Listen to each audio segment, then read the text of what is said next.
کوستان scandal, مرکزی ملزم قیصر اقبال نے پلے بارگیننگ کے لیے درخواست دے دی۔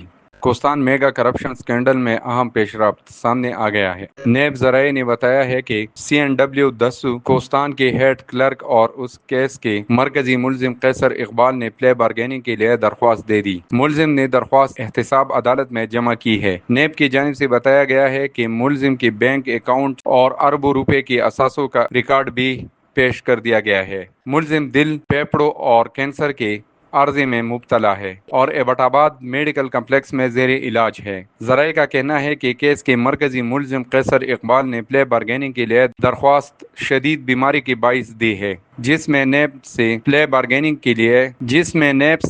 بارگیننگ کی درخواست منظور کرنے کی استدعا کی گئی ہے۔